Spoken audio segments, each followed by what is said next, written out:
Hello!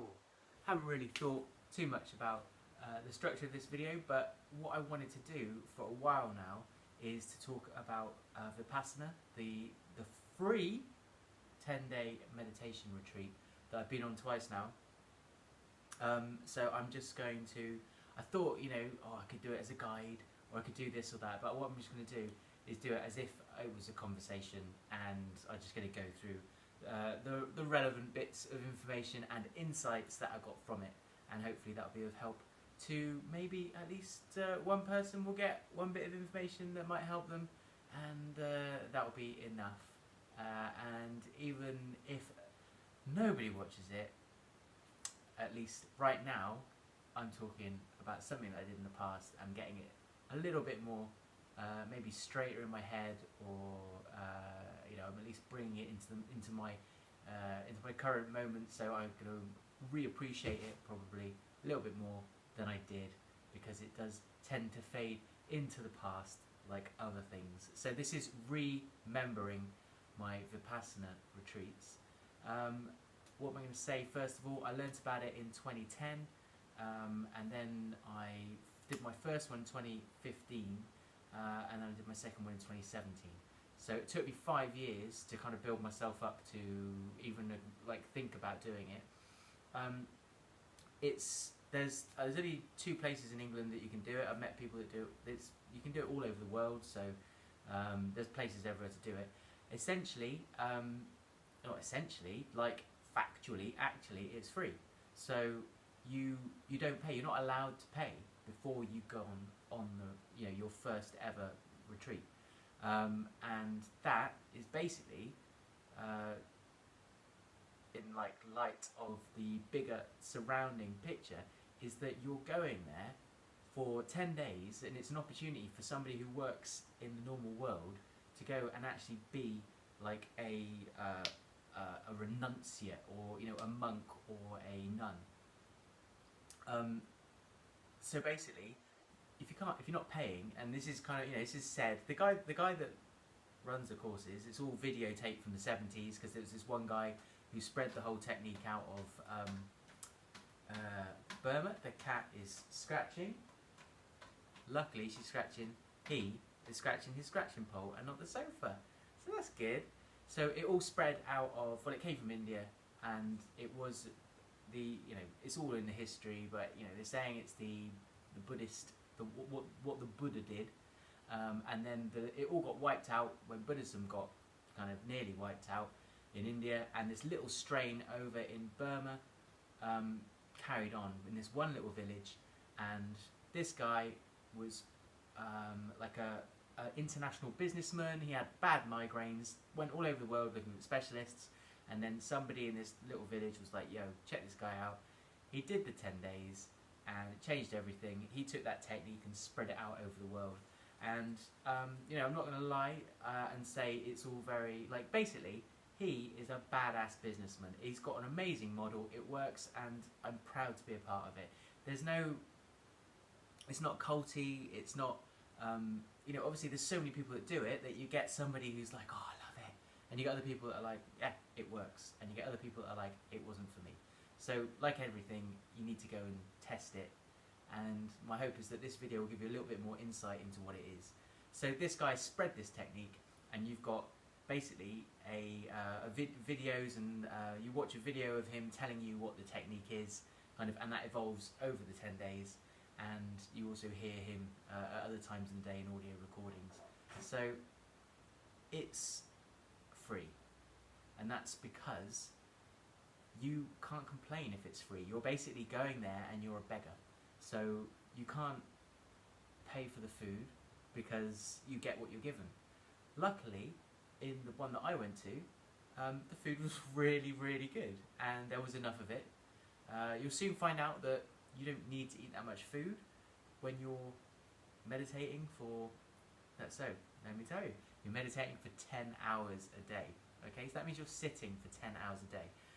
You can walk, kind of exercise like that, but nothing vigorous. The whole thing is to not put anybody else off.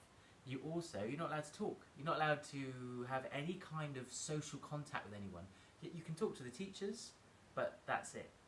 everybody else. So you're sharing a room with one or maybe a group of people in a dorm, and that's, you're not meant to talk to anyone. You're not meant to eye contact. You're not meant to kind of coordinate or do anything with anyone. You're not meant to get in anyone's way or piss anyone off. Do you know what I mean? You're not meant to kind of just distract anybody else from what they're doing as well. So it's all geared to internal procedures. You get there, you get introduced to the technique. 10 days, the technique evolves over those 10 days, and to put it very quickly, let me briefly summarize what the technique is. You start focusing on the sensations that you can feel around your nose and your mouth, and then on the third day, so after 30 hours of meditating on this specific area, and, well, for me, that 30 hours also involved going through all the houses I'd ever lived in, and all wondering what the food was going to be next, and wondering if my alarm would go off the next morning. Because, did I mention that the gong goes off at 4? Yeah, goes off at 4. Bed 9:30. You're not doing anything else. What's the problem? On the second time I went, I even volunteered to ring the gong, so I had to get up even earlier. What do you think about that? It was wicked. It was like that, like 3:59 every morning. Fantastic. So the technique is focusing on this area, and then you start to body scan. So you go from bit to bit, and you basically trace the sensations, and you witness them all over your body in certain ways. There's certain ways of doing it, obviously. I've got to swipe something off my screen because I got an email from Google Best Practices. Cheers, mate. I can't see half the screen. That's better. Right. So you're scanning your body, and then basically you go at your own speed. There's people who've been doing it for 20 years, and they're in the same room as you, and they haven't got, they're not doing a different technique. They're doing the same technique. So essentially, you go for 10 days, you'll learn a meditation technique that could last you the rest of your life. You've got an entire technique there in 10 days, like no more said and done, for free. Like absolutely brilliant. The place I went to, the meditation hall, was spot on. It was new, right next to a woodland that you can walk around, and all like super comfy, like nice carpet, loads of pillows, loads of blankets, loads of supporty things. Even like so basically you can sit on a chair if you if you don't want to sit on the floor, you can sit on a chair, and you can even sit on like a chair with no legs to give you a back support, so you can sit on the ground with that back support as well. So there's all different ways of doing it. It's wicked. Like, I really enjoy it anyway, but I think that's up for you to decide. What else should I tell you? Food's wicked, brilliant. You get to walk around the countryside. That's really nice. You can't. There's no outside contact. Okay, so you have to check your phone. Like back in reception, you don't see it for 10 days. You literally you're in there for 10 days, and that's it. I don't really know what else to say. It's very boys and girls are split. But you all meditate in the same hall. It's just you've kind of got the whole buildings like men and women, and like you've got like your showers here, and then your toilets here, and then like over here it's like all the dorms and the bedrooms, and then you go up, and then you've got the meditation hall, and that's kind of one big hall. So it's all like you're kind of like women and men in the same hall. And you've got the two teachers, and then you've got they kind of put a big projector up on the wall, and that's the setup. And then around the back is all the woodlands, and you can go walking off into the woodlands. So it's a wicked setup. I recommend it to anybody that's interested in basically learning a little bit about themselves. It's very self-development. It's also super relaxing. Like, you will obviously go through whatever it is. You're going to find stuff. Like for me, like 24 hours of practicing because basically every day you get an extra bit of technique, and so 24 hours of practicing, I was like, come on, give me the next thing. I got bored, and I realised it was only on my second one. I mean, okay, so much different stuff happened. The first one to the second one, And some of my mates who've been on third, fourth ones, you know, you keep finding new stuff. What everybody says, it doesn't get any easier. It is this like solid practice, and yeah, I've definitely benefited from it. Like my last one was back in November, so it's nearly a year ago now, and you know, I haven't had any negative impacts from it. You will hear talk of kind of the physical discomfort, and that's big. Physical discomfort. I would, as they say, kind of sit still. Actually, there's nothing to tell you that you can't move. It's just your own kind of stubbornness, and there is a balance of like sitting still and witnessing and accepting these physical discomforts. There's also this idea that of like, yeah, don't hurt yourself. You know, there's people kind of, heard people like trap nerves in their bums and stuff like that because they've sat still for so long.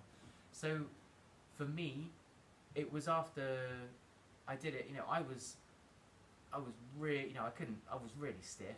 I'd done yoga since 2010, which is when I first heard of this, and then I did, you know, 5 years later I went to my first one, and you know, there was discomfort in my hips, in my back, but oh my god, like, so something happens one day, like you've got a pain, you know, like a pain in your left hip, and you're like, oh my god, that is ridiculous, and you have to keep moving your leg, you know, it feels like every minute, but it's, you know, who knows how long it is. Time, you have no idea what the time is when you're in there, apart from when to turn up, but when you're actually meditating, you don't know how much longer each session is. You've got no idea, which is fascinating, because you might as well just get back to meditating. But then you'll go and lay down in between your food and your meditations, and you'll come back, and that pain will have gone.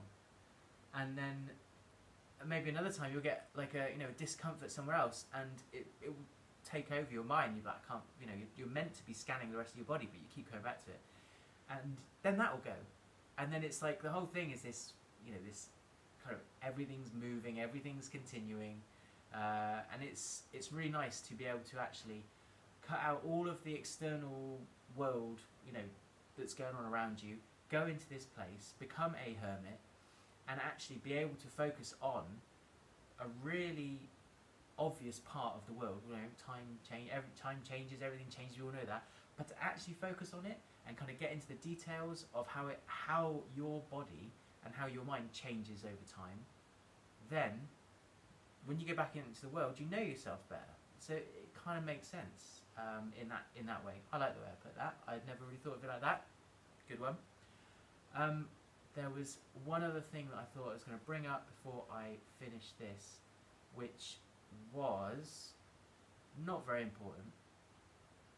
And yeah, I'm not even going to say it because I don't think it's important. I haven't forgotten it. Definitely haven't forgotten it. And that's probably it. He's got a book called The Art of Life, The Art of Living, I think. Goenka. Nice little thin book which kind of tells you a little bit about it. You can actually do the whole course online on YouTube. You know, it's all there. You can follow the 10-day discourses. You can get all the discourses on a Kindle, you know, on a book. You can, you know, it's all accessible. I've massively benefited from it. It's not the only practice I do, and I wouldn't say that it's going to ever be the only practice I do because of all the like movement, you know, exercise and other types of meditation that I like to do. So yeah, but it is a massive part of what I do and a huge skill that I use when I need to, and it's badass. So yeah, any questions, just hit me up and I'll share and help you and put you in the right direction what I can. Cheers guys.